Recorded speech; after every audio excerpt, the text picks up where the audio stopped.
saya akan mengajarkan pembelajaran semester, yaitu di sini mata kuliah teori 2 SKS, kemudian mata kuliah praktikum 1 SKS atau 1 kali 3 jam ya. Kalau teori 2 kali 1 jam ya. Nah, ini untuk capaian CPL Prodi-nya ini tidak perlu saya bacakan ya, yaitu ada berkontribusi dalam peningkatan mutu kehidupan bermasyarakat dan seterusnya, mampu memahami sumber dan kualitas data dan seterusnya, mampu melakukan pemikiran logis dan seterusnya, dan mampu menunjukkan kinerja mandiri dan seterusnya. Untuk capaian mata kuliah, teman-teman menguasai konsep teori aljabar linear ya, ada sistem bersama linear, determinan, matrik, vektor, agent value, ruang hasil kali dalam, dan transformasi linear. Mungkin kalau dilihat dari materi yang tiap semesternya nggak akan semua, mungkin hanya sampai vektor atau transformasi linear ya. Kemudian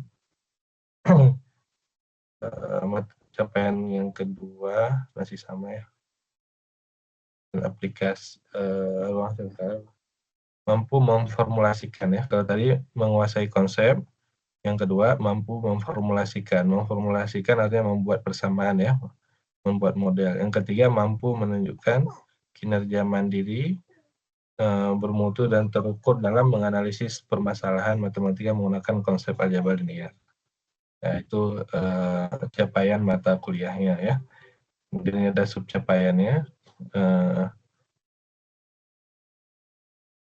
Ya, kemudian, nah ini bahan kajian materinya. Yang pertama yaitu sistem persamaan linear. Jadi kita akan membahas di pertemuan awal. Pertemuan 1-2 sistem persamaan linear, kemudian pertemuan 2 nanti metode penyelesaian sistem persamaan linear, OBE, operasi baris elementer, eliminasi Gauss dan eliminasi Gauss-Jordan, kemudian determinan matrik dan sifat-sifat determinan. Di sini tentu kita tidak belajar seperti matematika ya, maksudnya tidak terlalu menghitung, tapi menggunakan aplikasi atau menentukan bagaimana membuat tadi formulasi, kemudian melakukan di sini formulasi, kemudian menyelesaikan masalahnya menggunakan aplikasi ya, baik Excel maupun menggunakan aplikasi MATLAB ya. Nah, kemudian nanti ada matriks ya, kemudian juga ada vektor dan ruang vektornya, ada nilai karakteristik atau vektor karakteristik ya. Ini biasanya nggak sampai di sini materinya, paling sampai 5 biasanya, tapi ya kalau memungkinkan nanti sampai 6 atau 7 atau bahkan yang 8 ini ya. Nah, buku referensi utama ini adalah buku Howard Anton, serta lagi Ron Larson ya.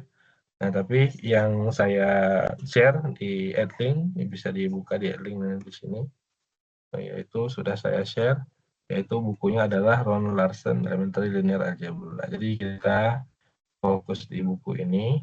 Nanti ada satu buku lagi yang tadi Howard Anton, tapi lebih rumit ya, cara pembahasannya gitu ya. Ron Larson ini lebih simple ya, jadi saya pilih yang lebih simple pembahasannya, yaitu menggunakan buku Ron Larson. Kemudian nanti bisa dilihat bukunya. Nah, Ron Larson. Nah, ini bukunya ya. Jadi di sini sesuai dengan isinya tadi, RPS-nya sesuai dengan bab yang ada di buku ini. Kemudian nanti saya akan lebih fokus ke bagian aplikasi-aplikasi yang ada di elementary linear algebra ini. Jadi aplikasinya apa ya, misalkan SPL di sini ada 1.3 aplikasinya di sini. Aplikasi. Kalau untuk praktikum saya mengarahkan untuk di aplikasi-aplikasinya, lebih fokus di aplikasi. Jadi polynomial curve fitting di sini, kemudian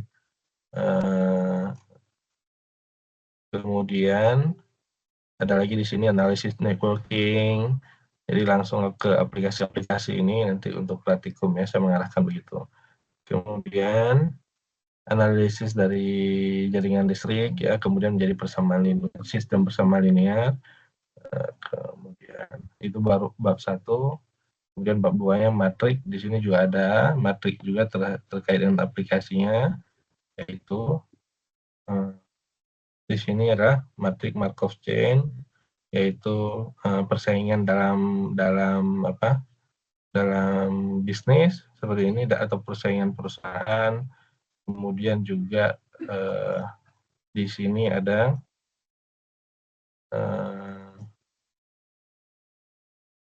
menentukan steady state ya. Steady state itu adalah kestabilan dalam hal tertentu, misalkan kalau kestabilan harga, kestabilan persaingan dan seterusnya. Nah ini model-model daripada matrik Markov chain. Kemudian nanti ada determinan juga aplikasinya. Di sini juga masih banyak aplikasinya, yaitu kriptografi. Kriptografi yang paling simpel di sini yaitu mentransformasikan kata-kata menjadi angka, kemudian dijadikan ya menjadi kode angka, kemudian istilahnya di encoding ya, kemudian nanti decoding dan encoding ya, decoding encoding, jadi mengkodekan dan menjadikan kembali mengembalikan pesannya gitu. Nah di sini cara simpelnya menggunakan matrik ya. Nah, nanti itu kita tentu menggunakan aplikasi tadi ya. Nah sederhananya seperti itu. Kemudian ada juga Leontief input atau output model, yaitu model input output ya, input matrik, dan dia nanti menjadi suatu bisa dihitung sebagai permintaan atau basis logistik seperti itu ya, atau kebutuhan. Kemudian nah ini juga ada regression ya. Regression itu mencari garis yang bisa kira-kira mewakili semua titik ini, walaupun dia tidak sama persis, itu tidak mengenai garis, tapi dia itu sudah yang paling mewakili, yang paling dekat, ditandai nanti dengan nilai di sini itu least square regression. Jadi paling kecil jarak titiknya ke garis itu paling kecil setelah dijumlah semuanya. Nah yang paling kecilnya tentu nggak bisa dihitung satu persatu, dihitung menggunakan formula, maka didapatlah ini contoh aja dari tabel 1,25.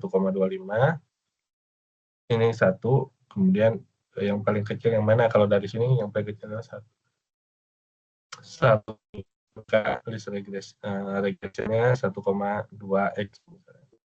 Nah, itu contoh untuk menentukan, nanti kita bahas satu persatu ya, menentukan ini yang paling kecilnya, yaitu persamaannya min 0,2 tambah 1,2x ya. Nah ini mewakili least square regression. Kemudian di determinan juga sama, ada aplikasinya, ini menentukan solusi langsung ya. Kalau determinan itu dengan adjoint, ada Cramer's rule, menentukan solusi di sini dari sistem persamaan linear dari determinannya gitu ya. Kemudian Cramer's rule. Nah, kemudian menentukan luas dan volume daripada tiga titik sembarang yang diketahui seperti ini. bisa ditentukan volumenya, dan bisa ditentukan luasnya, persamaan garisnya, ya kalau dia 3 titik itu dia sejajar, bisa ditentukan persamaan garis, kemudian menentukan garis tersebut segaris atau tidak, kita sebutnya dengan ini kolinier ya. Kalau segaris dia nanti determinannya sama dengan 0, maka dia segaris seperti ini. Ini segaris, determinannya sama dengan 0. Ya. Kemudian kalau ada 4 titik, kita bisa menentukan namanya tetrahedron. Jadi 4 titik sembarang itu membentuk suatu bangun ruang, akan kita tentu dapatkan volumenya dengan sangat mudah dengan cara membuat persamaan seperti ini dari titik-titiknya 2,2,5, yaitu ini 2, 25, 352, 352, 400, 400, kemudian 041 dengan cara menyusun seperti ini, dikali 1/6, nanti dihitung determinannya, dapatlah hasilnya min 12, maka diambil yang positifnya, dapat volumenya. Nah, ini sangat simpel sebenarnya. Kemudian nanti dari 4 titik itu bisa diuji tes bidang atau koplanar. Tes bidang itu adalah kalau 4 titik itu pada satu bidang, seperti pada bidang kertas, maka dia determinannya sama dengan 0. Gitu. Nanti disebut dengan tes bidang, tes koplanar. Jadi kalau dia bidang nggak mungkin bisa menghasilkan volume. Gitu.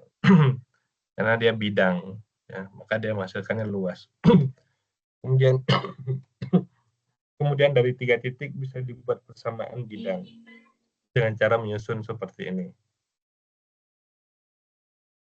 Itu aplikasi daripada determinan. Berikutnya aplikasi daripada ruang vektor. Nah, ruang vektor ini hasilnya lebih matematis. Bong kiri. Ini suaranya boleh. Ya, boleh nyanyi. Suaranya tembus ya nyanyi. Nah, kemudian tadi aplikasi dari ruang vektor, kalau yang terkait dengan matematik langsung seperti ini, mungkin kita skip, fokus kepada hal yang lebih aplikatif. Ya. Misalkan di sini adalah, nah ini connexation and rotation. Jadi bagaimana konik itu adalah elips ya, dan rotasinya. Jadi kalau ada persamaan elips dan persamaan elips, bagaimana kita bisa merotasi dengan menggunakan formula atau menggunakan aljabar linear gitu ya, menggunakan matrik gitu. Jadi ini ada model konik itu, ada elips seperti ini, ada hiperbola. Hiperbola itu kebalikan daripada elips, ada parabola seperti ini. Nah, ini kalau kita putar-putar, kalau kita geser menggunakan tadi konsep aljabar linear seperti apa. Nah, nanti dia tentu terkait dengan matrik perputaran, yaitu di sini kalau rotate yaitu cos theta, sin theta. Jadi dengan cos theta sin theta itu jadi semua titiknya atau semua kurvanya akan bergeser sesuai dengan sudut yang diberikan, gitu ya. Nah, ini kita lebih ke sini aja nanti rotasinya. Kemudian secara umum sih kira-kira materinya itu sampai di sini terakhir. Kemudian kalau memang waktunya masih mencukupi, nanti kita akan membahas yang berikutnya di bab 5, yaitu aplikasi daripada hasil ruang kali ruang kali dalam ya. Yaitu ini penggunaannya umumnya pada vektor ya, antara vektor perkalian vektor. Di sini ada gambar kunci ya, di sini ada gambar kunci dan baut. Ya, artinya kalau dia diputar ke arah kiri, bautnya semakin kencang atau semakin longgar, mengikuti kaidah tangan kanan biasanya ya. Jadi kalau diputar ke kiri, dia bautnya ke atas ya. Kaidah tangan kanan tuh begini. Kalau kita buat tangan kita seperti tanda jempol, oke, itu nah perputaran ke arah kiri menyebabkan bautnya terlepas ke atas gitu. Nah, ini salah satu kaidah perkalian antara dua dua vektor ya.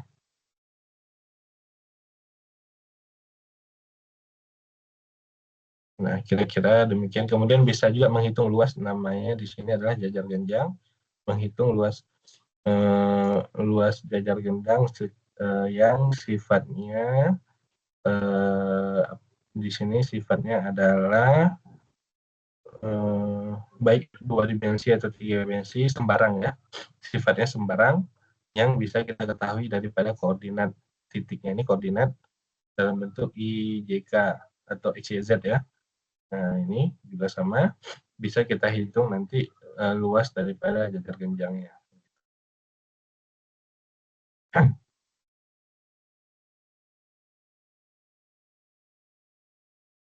Dan mungkin juga tambahannya terkait dengan least square approximation, ya, pendekatan kurva ya ini.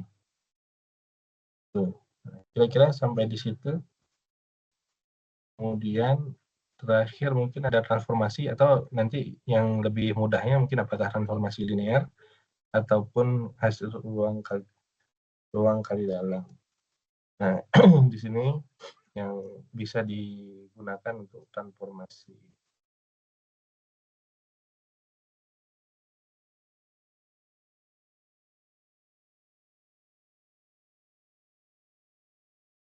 Nah, ini dari gambarnya bisa kita lihat beberapa bentuk transformasi ya.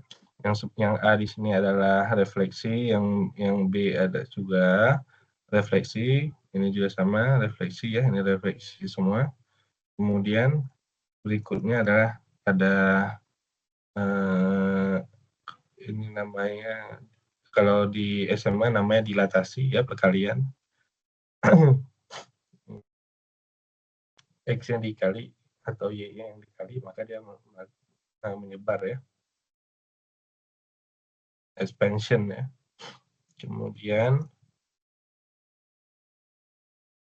ada juga rotasi ya, memutar ya, rotasi. Kemudian nah ini juga sama, kaidah tangan kanan ya, cara rotasi dan seterusnya. Oke, barangkali itu ya untuk materinya. Kemudian tadi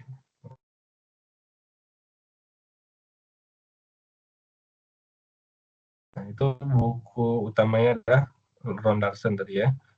Kalau mau buku Howard Anton boleh juga nanti saya berikan, tapi bukan jadi referensi utama ya. Referensi utamanya buku yang nomor 2. Kemudian, nah ini nanti ini per setiap teman bisa disesuaikan ya, dikondisikan dengan waktu dan kesempatannya ya. Nah ini nanti UTS dan UAS dan seterusnya. Oke, itu untuk RPS mata kuliah aljabar linear. Ada pertanyaan? Silakan.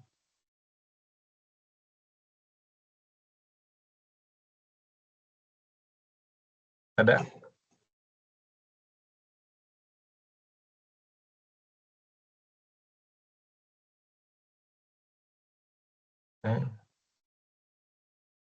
Ada pertanyaan? Tidak ada?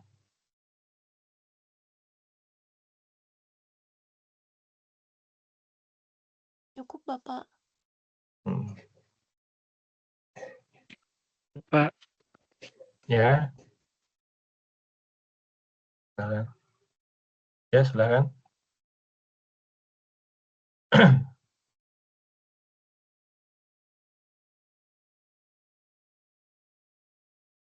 Ya. Untuk materi di minggu pertama silakan bisa di-download ya, di link sudah diberikan. Kemudian untuk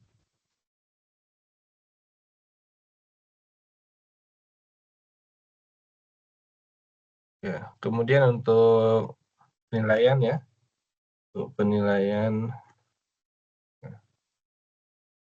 untuk nilai. Jadi mata kuliah aljabar linear ada teori plus praktikum. Nah, ini satu kesatuan nilai ya. Jadi kalau umumnya kalau dapat teorinya A maka praktikumnya juga A, teorinya B praktikumnya B. Jadi ini sekali input nilainya, walaupun di Edley-nya berbeda apa namanya itu slotnya, itemnya, maka ini saya anggap nanti 100% penilaiannya. Nah, jadi karena ada komponen nilai, maka sini setidaknya ada 5 komponen nilai ya. 3, 4, 5. Yang pertama adalah presensi ya. Presensi itu 5% ya. Nah, karena ada teori dan praktikum, jadi presensi ini saya nggak ambil lebih besar, tapi kecil aja 5%. Kemudian nanti ada UTS kurang lebih 25%, menyesuaikan ya nanti nilai-nilai yang terbaiknya, tapi harus sama komponennya ya, dengan kelas A maupun kelas B. Presentasenya, UAS-nya 25%. Kemudian untuk tugas ya, tugas 10%. Tugas ini adalah apa yang diwajibkan oleh saya ya, khususnya. Nanti mungkin per minggu mungkin saya akan ada kuis atau Edley, CBT ya, CBT atau tugas pengerjaan mandiri ya, tugas mandiri atau kuis ya. Nah, ini biasanya saya berupaya berbasis di Edling ya. Jadi silakan nanti di apa namanya, diikuti ya tugasnya. Dan yang terakhir di sini adalah nilai praktikum. Praktikum juga sebenarnya kalau mengikuti dengan baik, harusnya nilainya lumayan ya, cukup baik lah, jarang yang di bawah. Misalkan dapat C, D, E ya. Atau kalau angka itu jarang yang di bawah 80 tuh biasanya. Jadi kalau harusnya sih nilai secara umum kalau dihitung ya, ini kalau yang berbedanya, yang bukan UTS UAS saja, presensi 5%, tugasnya 10, ini 35 ditambah, ini kan harusnya udah 50%. Jadi kalau UTS UAS-nya biasa saja, anggap aja nilainya kecil begitu, harusnya 10% dari UTS sama UAS, jadinya 20%, total 70%, harusnya nilainya tuh setidaknya B gitu ya. Nah, jadi kalau ada mata kuliah praktikum terus jarang saya tuh di bawah B itu, harusnya begitu ya. Kalau mengikuti dengan baik ya. Nah, begitu. Ada yang ingin ditanyakan dari Cukup, Bapak. ya. Ya, baik. Karena kalau nggak ada yang ditanyakan, kita langsung aja ke materi perkuliahan pertama. Ya.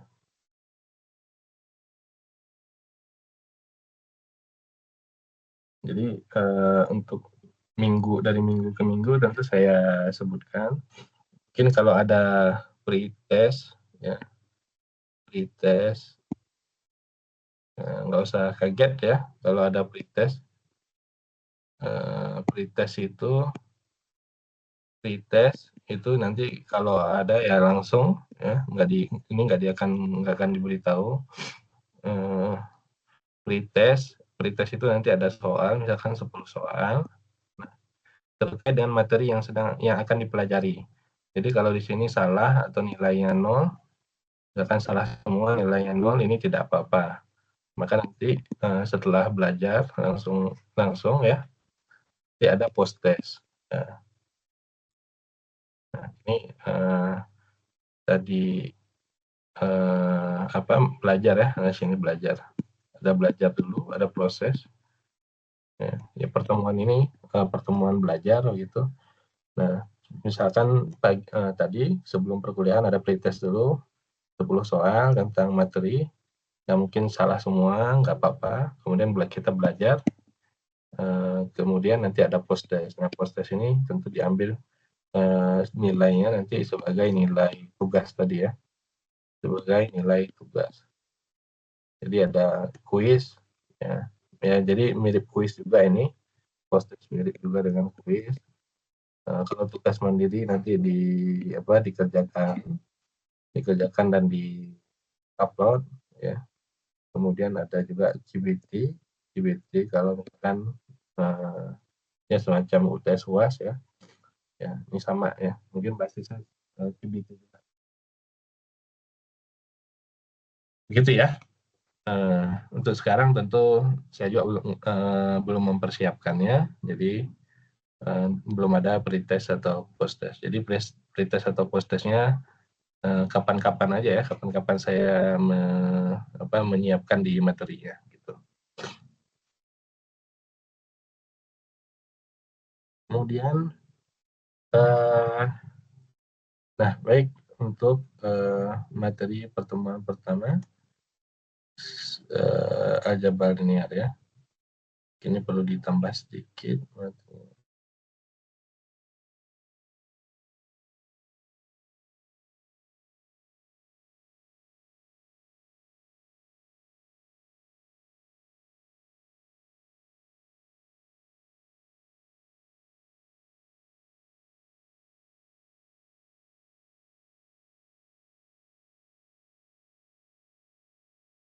Kemudian seperti biasa untuk mata kuliah saya selalu tersedia untuk dari online ya. Jadi silakan nanti kalau saya sharing ke mahasiswa, jadi saya nggak akan terlalu sering untuk sharing link perkuliahannya, tapi ada di YouTube saya. Jadi kalau mau mengikuti silakan. Ada listnya di di sini ya, di YouTube tadi Kiki Mustaqim. Atau yang perkuliahan sebelumnya, yang kalkulus masih sama di link itu. Nanti dilihat aja listnya mata kuliah ya, mata kuliah aljabar linear ya. Itu.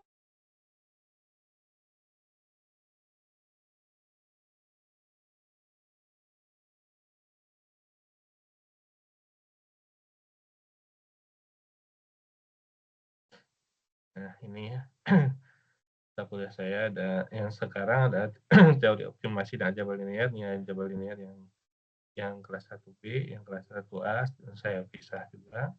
Jadi nanti bisa dilihat di di listnya ya, di list channelnya. Mana dia? Saya juga agak ini buka ini. Nah, ini playlist ya. Nah, playlist. Nah, di sini ntar dipilih aja playlistnya.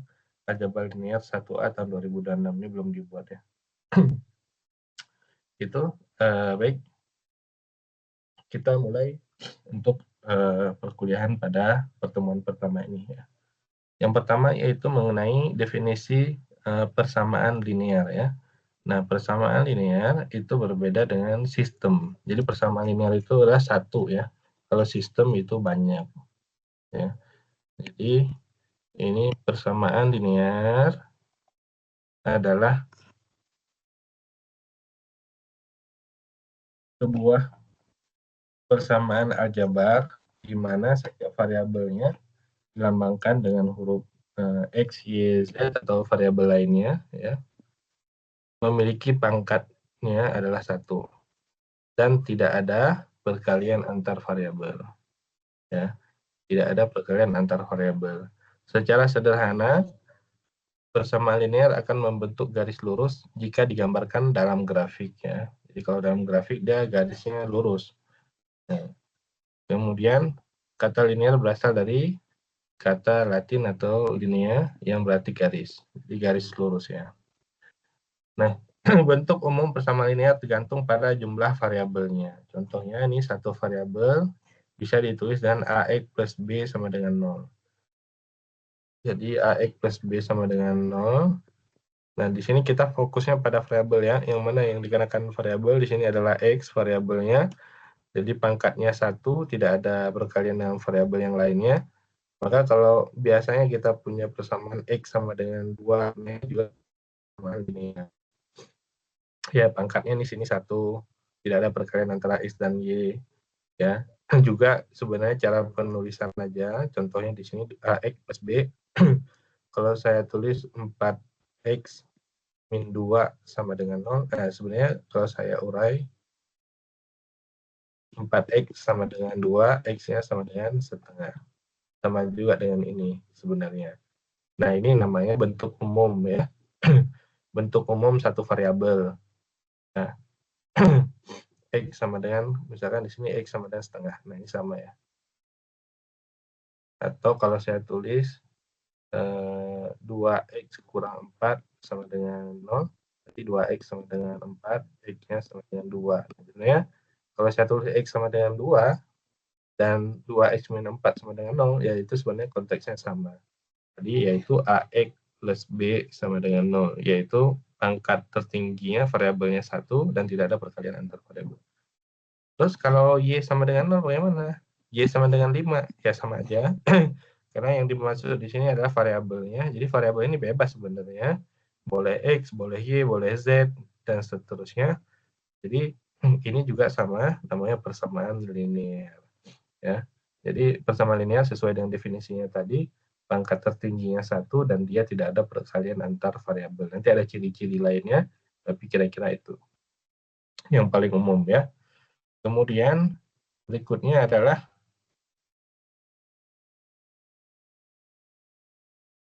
kalau dua variabel. Nah, ini kalau dua variabel yang biasa disebut dengan persamaan garis.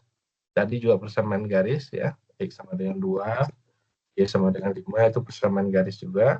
Cuman ini satu variabel, variabelnya X saja atau Y saja. Nah, kalau ada dua-duanya, maka ditulis AX plus BY sama dengan C. Ya, maksudnya ini variabel X, ada variabel Y, pangkatnya 1, tidak ada perkalian antar variabel di sini. Variabel X dan Y, ya nggak ada. Nah, atau boleh juga kalau dalam persamaan garis, biasanya kita tulis Y sama dengan AX plus B, sama aja. Ini yaitu variabelnya Y, ini variabelnya X, pangkatnya dua-duanya 1, tidak ada perkalian antar variabel. Jadi dalam matematika, dalam kita memahami konsep itu, kita melihat cirinya itu persamaan linear, bukan melihat dari bagaimana orang menulis. Jadi orang boleh menulis apa saja, tapi apa yang dimaksud dari tulisannya tersebut. Oh, ini yang dimaksud, dan ini ada A, X plus BY sama dengan C. Padahal ini semuanya adalah angka, bilangan ya. Tapi bilangan ini beda maknanya. Kalau ini adalah angka, kalau ini adalah variabel. Variabel berubah-ubah. Kalau angka dia tetap, ya misalkan 5X tambah 2Y sama dengan 10. Nah, ini namanya koefisien karena dia tetap 5 ini. Sedangkan X-nya adalah variabel. Nah, ini pun sama. Yang Y sama dengan MX plus C variabelnya, ini X variabel. Kalau C itu adalah konstanta, ya sama dengan konstanta atau tambahan ya. Kemudian M-nya di sini adalah koefisien, begitu ya. Nah, berikutnya yang itu yang 2 variabel, kemudian yang 3 variabel, AX plus BY tambah CZ sama dengan D. Ya, ini 3 variabelnya. Nah, yang ini konstanta, yang ini adalah koefisien. Gitu ya. Dan seterusnya. 3 variabel, 4 variabel, dan seterusnya. Ada yang ingin ditanyakan terlebih dahulu terkait dengan definisi sistem persamaan linear ya, bukan sistem. Ada. Silakan, cukup jelas?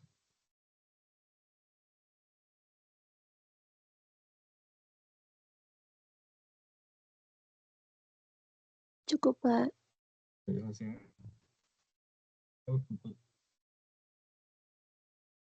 Persamaan. Lalu kita lanjut ke dalam ini definisi tadi, definisi umum ya. Umum persamaan linear. Persamaan linear itu berapa banyak persamaannya, X1, X2, X3 sampai Xn dan seterusnya. Nah, ini adalah koefisiennya. Ya, tergantung kalau misalkan variabelnya ada 5 berarti persamaan 5 variabel. Variabelnya ada 6, persamaan linear 6 variabel dan seterusnya.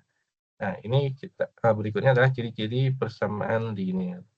Yang pertama adalah tadi pangkatnya 1, tidak ada perkalian variabel, kemudian tidak ada bentuk akar. Bentuk akar itu misalkan akar X. Nah, itu kan akar X, berarti X pangkat setengah. Nah, ini variabel pangkatnya bukan 1 ya. Nah, gitu. Kemudian variabel bukan penyebut, contohnya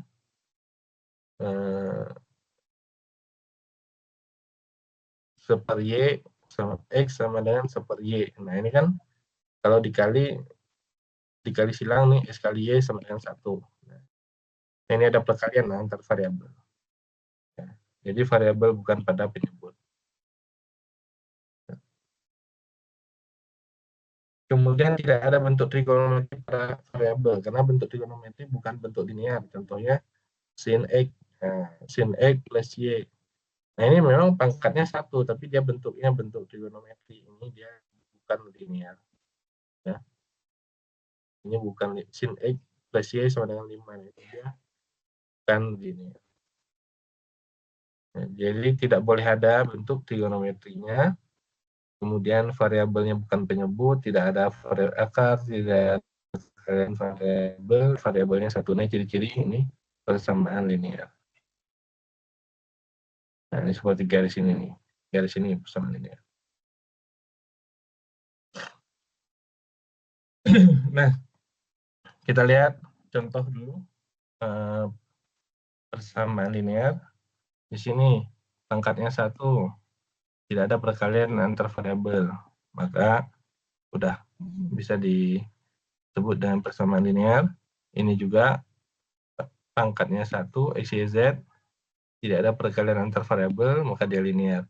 Yang ini ya variabelnya pangkatnya 1, tidak ada perkalian antar variabel, maka dia persamaan linear. Jadi tiga-tiganya ini ada persamaan linear. Kemudian yang bawahnya bukan persamaan linear dikarenakan di sini variabel X dan variabel Y ada perkalian, bukan. Di sini ada bentuk eksponen. Eksponen itu bentuknya kalau di grafik begini ya. Nah, jadi dia tidak linear. Jadi nah, di sini yang C-nya ada bentuk trigonometri pada variabel. Kalau yang atas bentuk trigonometri ini pada koefisien. Kalau yang ini bentuk trigonometri. Nah, ini kalau variabel maka dia bukan persamaan linear. Gitu.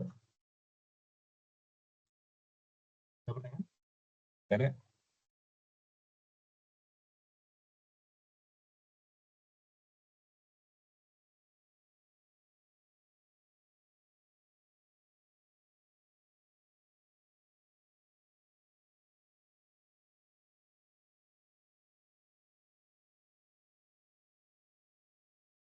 Ada ya?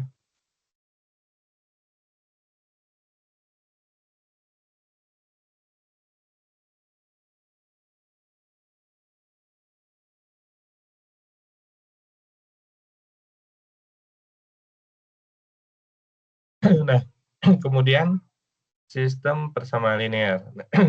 Kalau tadi namanya adalah persamaan linear hanya 1, kalau sistem itu tentu lebih dari 1. Jadi tinggal 2, 3, 4, 5, dan seterusnya. Maka solusinya namanya adalah solusi sistem persamaan linear, yaitu X1, X2, X3 yang memenuhi sekaligus pada saat yang bersamaan yang memenuhi, maka itu yang disebut dengan solusi dari sistem persamaan linear. Jadi ini ada 1, ada X2, ada X3 misalkan, ini bukan disebut 3 solusi, tapi di sini disebutnya 1 solusi, 1 set ya. Ya, contohnya di bawah sini. Contohnya persamaan 1, 3x1 tambah 2x2 sama dengan 3. Kemudian persamaan 2, min x1 tambah x2 sama dengan 4. Nah, ada nanti berikutnya tentu kita mempelajari bagaimana mendapatkan solusi ini. Tapi untuk sekarang dianggap aja diterima dulu X. Ini kan kalau di SMP, SMA ini kan ada banyak metodenya, ada eliminasi ya, kemudian ada juga substitusi eliminasi bisa ya, gabungan metode Kramers tadi dan seterusnya. Ada banyak cara untuk menghasilkan solusi ini. Nah, di sini X1 sama dengan -1, X2 sama dengan 3. Kalau kita input ke dalam persamaan di sini, 3 kali -1 plus 2 kali 3 hasilnya adalah -3 tambah 6 hasilnya sama dengan 3. Nah, ternyata memenuhi persamaan pertama. Untuk persamaan kedua, min X1 berarti min 1 tambah X2 tambah 3. Nah, ini berarti 1 tambah 3 sama dengan 4. Juga memenuhi persamaan kedua. Nah, karena X1 dan X2 memenuhi persamaan kedua persamaan ini secara bersamaan, ini disebut dengan solusi. Solusinya di sini satu solusi. Satu set ya. Ini bukan disebut dua solusi. Gitu. Ya. 3 kemungkinan solusi sistem bersama linear ya. Jadi sistem bersama linear berapapun variabelnya, variabel 2, 3 ya, 1 dia 3 kemungkinan solusinya yaitu yang pertama tidak memiliki solusi. Ini khususnya yang untuk 2 variabel terlebih dahulu ya. Untuk yang banyak variabel lainnya juga sama. 1 tidak memiliki solusi. Tidak memiliki solusi kalau bisa digambarkan, cara menggambarkan seperti rel. Tidak ketemu antar satu persamaan dan persamaan lainnya. Nah, nggak ketemu kayak rel kereta api. Ini tidak solusi. Kalau memiliki satu solusi, dia akan berpotongan seperti ini. Solusinya di mana? Di titik pertemuan ini. Ya. Gitu ya. Di titik pertemuan itu solusinya. Kalau terkait dengan soal yang tadi, yang contoh ini, ya solusinya titiknya -1,3 ya, berarti tadi kalau garisnya di sini misalkan -1,3 1,3. Nah, garis yang pertama misalkan begini, garis yang kedua begini ya titik potong. Ini yang pertama, kemudian ini garis yang kedua misalkan, nah titik potongnya di sini solusinya 1 dan 3. Nah, kemudian memiliki banyak solusi. Ya, memiliki satu solusi, memiliki banyak solusi. Banyak solusi artinya dia persamaan 1 berimpit dengan persamaan 2. Berimpit itu artinya sama dia. Cuman kalau sama itu bagaimana? Nah, yang dikatakan sama itu contoh 2x plus 3y sama dengan 5. Nah, kalau sama itu bisa 2x plus 3y sama dengan 5, ini sama persis, atau kelipatannya. Misalkan 2x plus 3y sama dengan 5, bawahnya 4x plus kali 2 aja, 6y sama dengan 10. Nah, ini juga persamaan yang sama. Ya, karena kalau dikali 2 atau dibagi 2, nanti dibuat di dalam grafik, dia tetap garis yang sama tuh. Nah, maka dia infinite solution, sangat banyak solusi, ini solusi semua titik ini. Ya.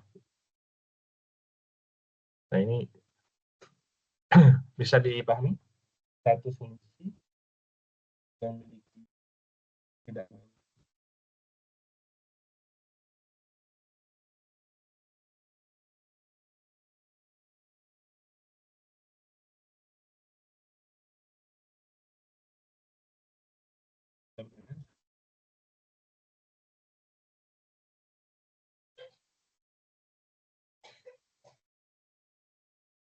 Nah, lanjut. Contoh untuk sistem persamaan linear 3 variabel. Nah, ini sembarang persamaan linearnya ada 3, ya, ada 3 persamaan, maka berbagai macam kemungkinan karena 3 persamaan atau 3 variabel, maka di ruang 3 dimensi, maka jadilah berbagai kemungkinan yang bisa, tapi tetap terbagi menjadi 3 bagian tadi. Satu solusi, banyak solusi, tidak ada solusi. Kalau 3 persamaan seperti ini dia sejajar, maka dia tidak memiliki solusi. Sejajar itu nanti dicirikannya misalkan di sini saya buat aja contohnya 2x tambah 3y tambah 4z sama dengan 5. Ya, yang itu persamaan kedua 2x tambah 3y tambah 4z sama dengan 7. Nah, ini namanya sejajar ini. Karena koefisiennya sama semua, tapi bagian hasilnya berbeda. Kemudian 2x tambah 3y tambah 4z sama dengan 8. Nah, ini misalkan yang atasnya adalah 5, yang bawahnya adalah 7, bawahnya lagi 8. Ini dia sejajar tapi tidak saling berpotongan ketiga-tiganya. Maka di sini tidak memiliki solusi. Ya.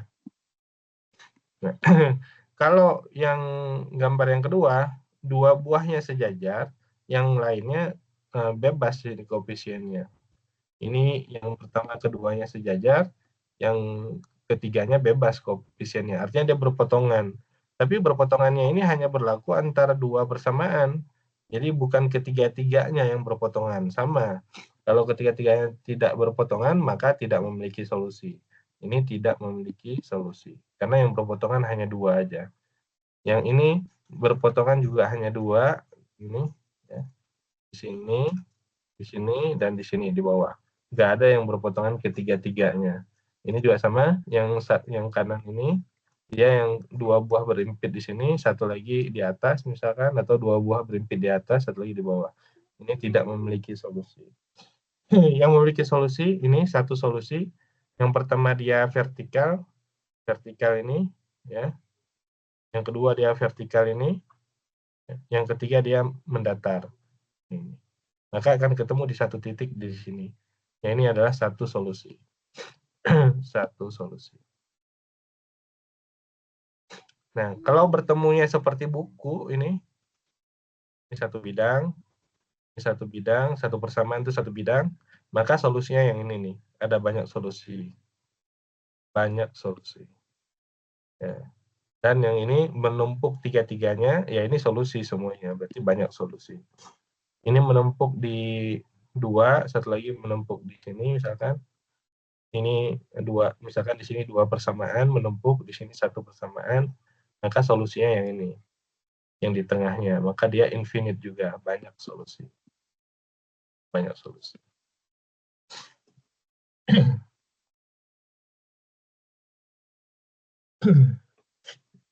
Bisa dipahami?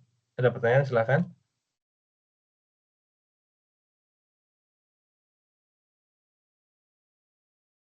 Ya, ada, kita lanjut ya. Berikutnya, banyak solusi kita tidak bisa menuliskan dengan cara satu persatu. Nah, kalau misalkan satu solusi tadi bisa dilihat, kita bisa menuliskan di sini X1 sama dengan -1, X2 sama dengan 3. Kalau banyak solusi, kita tidak bisa menuliskan satu persatu. Nah, banyak solusi itu tadi misalkan di sini X1 tambah 2X2 sama dengan 4. Nah, banyak solusi itu dari kalau persamaan itu dia bisa kelipatannya. Kalau ini satu persamaan aja, kalau persamaan lebih sedikit atau kurang dari variabel, ya, maka dia dipastikan banyak solusi. Ini persamaannya cuma satu. Kemudian variabelnya ada 2 nih, ya. Nah, ini kalau banyaknya persamaan kurang dari banyaknya variabel, maka dia pasti banyak solusi. Ya, secara simpel tadi saya bisa menggambarkan ini, bahwa kalau ada satu buku plus 2 pensil sama dengan 10.000. Nah, ini yang disebut dengan banyak solusi. Kalau satu buku 2 pensil sama dengan 10.000, saya kan nggak tahu harga bukunya berapa, harga pensilnya berapa. Tapi kalau kita mengira, ya bisa aja satu buku, dua pensil. Misalkan solusinya adalah buku itu harganya 1.000 misalkan, ya berarti 1 kali 1.000, nah berarti ini baru 1.000. Tambah 2 kali berapa supaya jadi 10.000? 2 kali 400 ya. Berarti pensilnya kayaknya 4.500. Nah ini berarti satu solusi nih, baru satu. Solusi lainnya ya bisa aja bukunya 2.000, 1 kali 2.000, nah, tambah 2 kali 4.000. Nah tetap kan harganya adalah 10.000. Ya, 8 tambah 2, 10. Nah itu kira-kira begitu tuh. Jadi ini bisa harganya bisa berapa saja ini buku dan pensilnya, karena dia persamaannya cuma satu, informasi yang kita punya cuma satu, variabelnya ada 2. Nah, kemudian atau persamaannya ada 2, tapi kelipatan, sama aja. Kalau X1 tambah 2X2 sama dengan 4. Ada persamaan satu lagi, 2X1 tambah 4X2 sama dengan 8. Nah, itu juga sama juga seperti satu persamaan ini. Walaupun dua persamaan, kemudian ini 2 variabel, ya ini sama juga seperti satu persamaan sebenarnya, atau banyak solusi. Nah, jadi ada ciri di sini, banyak solusi itu, kalau dia persamaannya ada, variabelnya ada 2, lihat koefisiennya. Nah, koefisiennya kelipatan nggak? Nah, oh kelipatan Pak, kelipatan 2. Oh ya itu pasti dia banyak solusi. Jadi ya, nanti selanjutnya di bawah. Nah sekarang kita pahami dulu apa yang disebut dengan banyak solusi. Kalau banyak solusi itu solusinya nggak bisa ditulis, ya harus dibuat formulasi atau persamaan namanya parameter. Makanya kalau orang bilang solusinya apa, banyak, coba sebutin. Ya nggak bisa kalau banyak itu, tapi disebutin satu persatu bisa. Cuman kalau banyak dia nggak mungkin disebutin semuanya, gitu ya. Cara menyelesaikan banyak solusi sederhananya begini. 1x1 tambah 2x2 sama dengan 4, dibuatlah dari persamaan ini juga menjadi x1 sama dengan atau x2 sama dengan. Boleh bebas ini. Ya. Kalau mulai dari x1 sama dengan berarti menjadi 4 kurangi 2x2. Udah selesai. Maka x2-nya sama dengan t. T ini yang disebut dengan parameter bebas ya. X1-nya karena X2-nya dibuat sama dengan T. T itu bebas ya, bisa S, bisa T, bisa Q dan seterusnya. Nah, ini namanya parameter untuk mewakili semua solusi. Mewakili banyaknya solusi ini ditulis dengan bilangan T, bilangan S apapun. Kemudian X1-nya 4 dikurangi 2T. Nah, jadi solusinya adalah itu mohon di mute ya. Ini Adriana. Hadir Bapak. Ya, itu suaranya tembus ya. Nah, kecuali mau bertanya, silakan. Ya.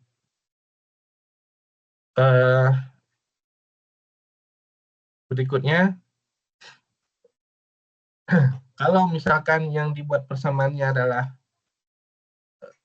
tadi X1 sama dengan atau X2 sama dengan, kita mau buat X2 sama dengan, boleh, pasti hasilnya akan sama.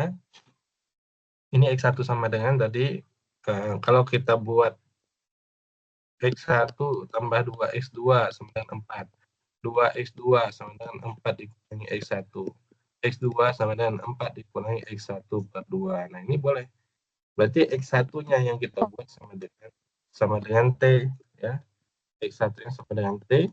X2-nya sama dengan 4 dikurangi T per 2. Nah, ini yang disebut dengan solusi parameter. Sekarang kita coba, pasti hasilnya akan sama yang ini dengan yang kanan ini. Ya, kita ambil sembarang aja. Kalau ini kan tadi solusinya karena banyak sembarang, bisa sembarang T-nya. Ya, kita ambil T-nya 10 ini, berarti X2 sama dengan 10. X1-nya berarti 4 dikurangi 2 kali 10. 4 dikurangi 20 min 16. Nah, ini untuk yang sebelah ini ya, untuk yang ini. Kalau kita tukar yang ke kanannya, X1-nya min 16. Nah, ini coba. X1-nya min 16. Maka X1 min 16. X2-nya sama dengan 4 dikurangi min 16. 4 dikurangi min 16. Ya, ini kan per 2. 4 tambah 16, 20. 20 per 2 sama dengan 10. Nah, kembali lagi bahwa hasilnya adalah sama. Min 16 dan 10. Ini min 16 dan 10. Ya. Gitu ya. Itu adalah solusi parameter ya.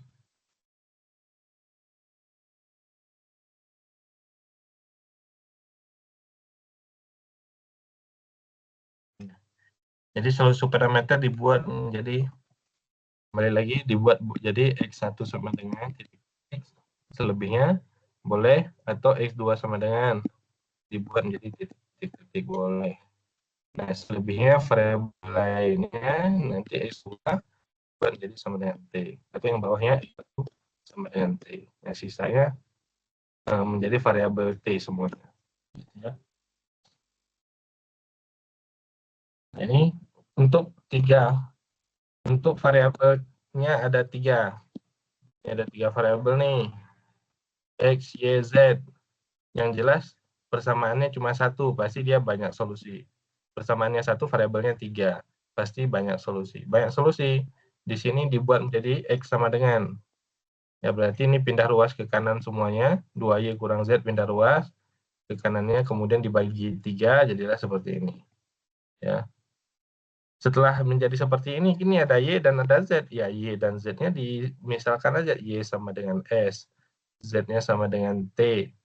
Ya, maka X-nya menjadi X sama dengan 1 dikurangi 2/3 S tambah 1/3 T. Udah selesai. Ini yang namanya solusi parameter. Sepaket ini namanya solusi parameter. Ini yang disebut dengan banyak solusi.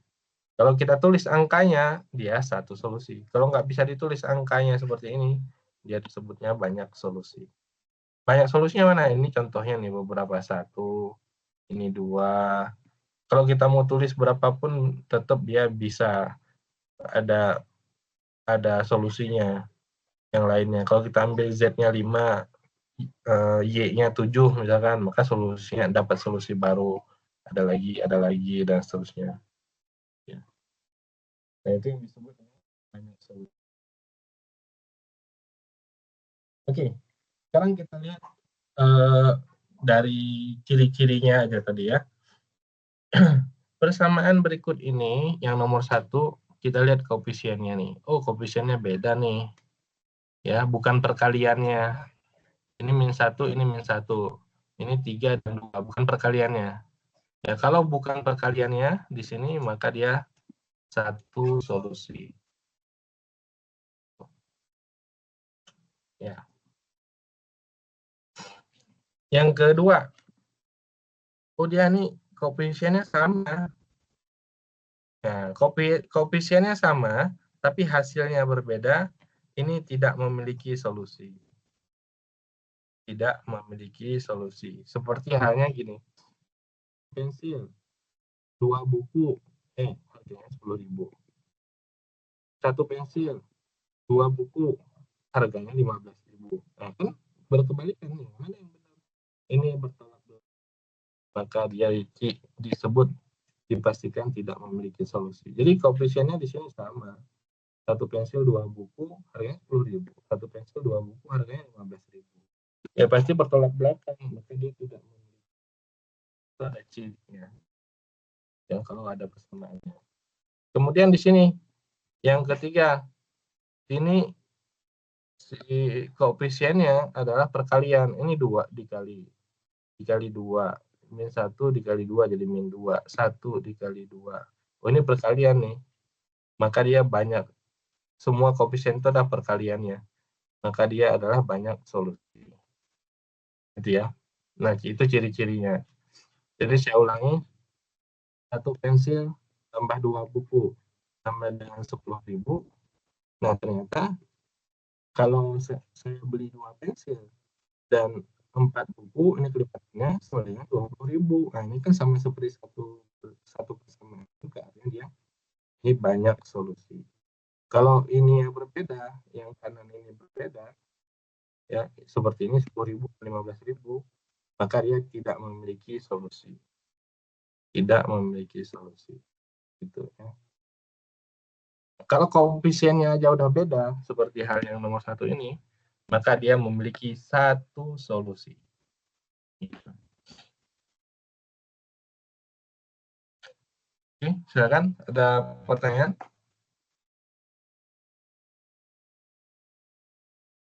Cukup, Pak. Nah, kita lihat lagi langsung ke contoh gambarnya dan persamaan di bawahnya. Di sini lihat koefisiennya ini 1, 1 dan min 1 kan berbeda, bukan perkaliannya. Ya.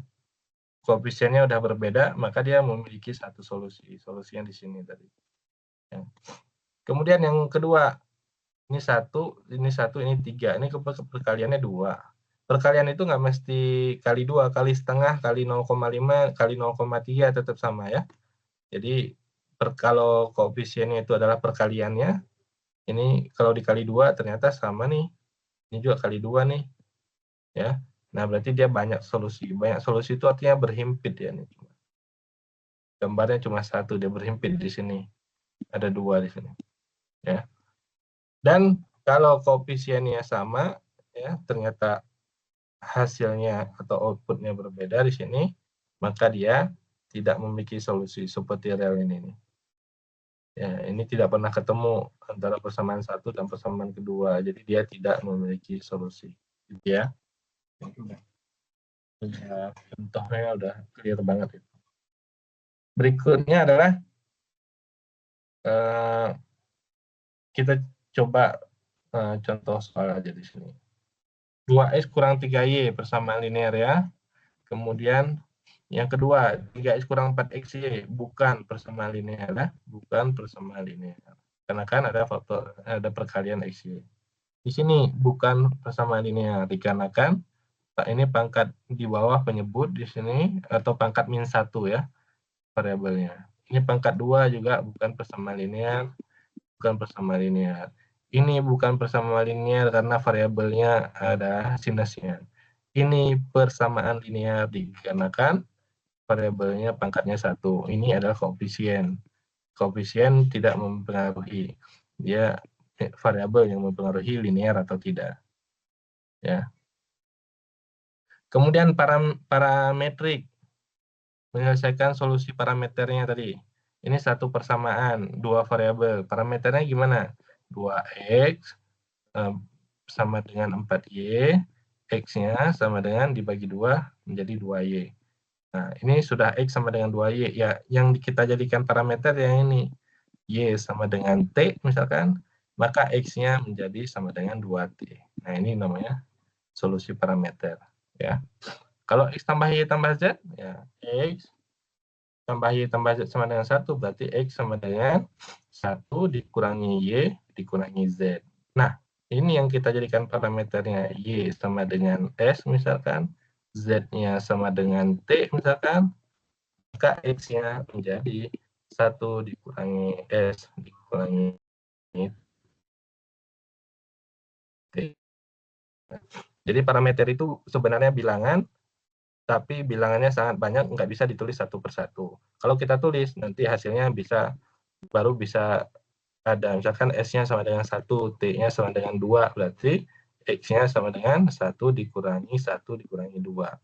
Jadi X-nya sama dengan min 2. Nah, baru kita bisa nuliskan solusinya adalah min 2, kemudian X-nya, Y-nya adalah 1, Z-nya adalah 2. Nah, ini baru satu solusi. satu solusi.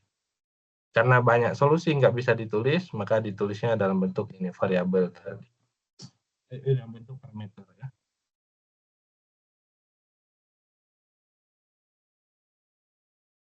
Dan yang berikutnya adalah sistem persamaan linear ya, solusinya. Kalau ini solusinya adalah ini semuanya satu solusi ya. Bisa dilihat dari sini perkaliannya. Koefisiennya berbeda.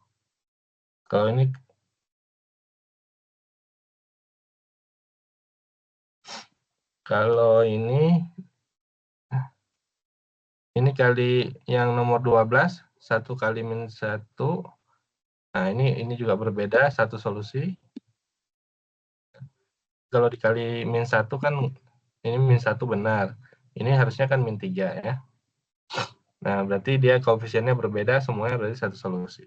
Kalau di sini dikali min 3 misalkan.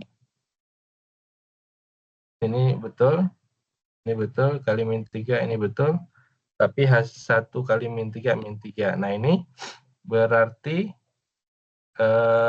koefisiennya sama ya, perkalian min 3 koefisiennya. Koefisiennya sama ini, dianggap sama perkalian min 3, tapi hasilnya berbeda, 1 dan min 3. Berarti dia ini tidak memiliki solusi. Ya. Begitu ya. Itu tadi contohnya kayak satu buku tambah 2 pensil, harganya kan 10.000. Ya. Harusnya kan kalau 2 buku tambah 4 pensil, harusnya kan 20.000. Nah, ternyata di sini adalah harganya beda, min 3 gitu.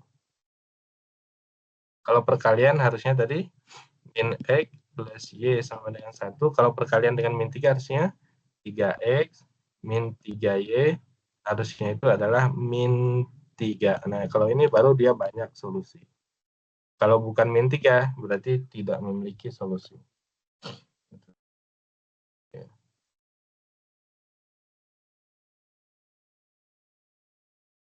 Nah, ini yang nomor 14.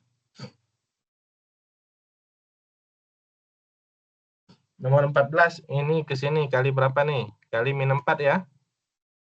Kali min 4. Di sini kali min 4 berarti betul sama ya kelipatannya. Nah, berarti ini adalah banyak solusi. Kali min 4 ya. Min sepertiga kali min 4, 4/3. Setengah kali min 4, 2. Ya, ini berarti banyak solusi. Kemudian, ini satu solusi, nomor 15. Ya, koefisiennya berbeda, bukan perkaliannya. Yang di sini, satu solusi. Di sini 1 kali 6, satu solusi. Ini juga satu solusi. Ya, gitu ya. Jadi bisa tuh membedakan mana satu solusi, 3 solusi, satu solusi dan tidak.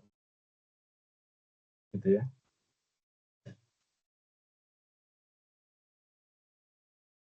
Dan terakhir adalah yang ini ya. Ini kelipatan. Nah, ini kelipatan 3 kali 6, 2 kali 4. Ini kelipatan berapa nih? Kelipatan 2 ya. Kelipatan 2 harusnya nih 2 dan 4. Nah, kalau 2 dan 4 berarti banyak solusi karena bukan 4, ternyata 14 tidak memiliki solusi. Gitu ya. 1 kali 6 min 2 kali min 1 asal berbeda koefisiennya, maka dia satu solusi. 3 kali 1 ini 1 kali 3 berbeda, ini satu solusi. Ya. 1 kali 3 min 1 kali min 2 ini satu solusi. Ya. Ya, demikian untuk perkuliahan pada hari ini mengenai sistem persamaan linear. Yaitu tadi resumenya yang pertama adalah mengenai ciri persamaan linear. Di sini ada 5 cirinya, kemudian ada definisi persamaan linear, cirinya, kemudian ada parameternya, kalau banyak solusi harus menggunakan parameter, kemudian kemungkinan solusi ada 3, tidak memiliki, hanya memiliki satu solusi dan memiliki banyak solusi. Kalau banyak solusi dituliskan dalam bentuk parameter seperti ini. Kemudian, ya itu untuk kesimpulan resume pada perkuliahan hari ini. Mudah-mudahan dapat dipahami. Silahkan kalau ingin ada yang ingin ditanyakan.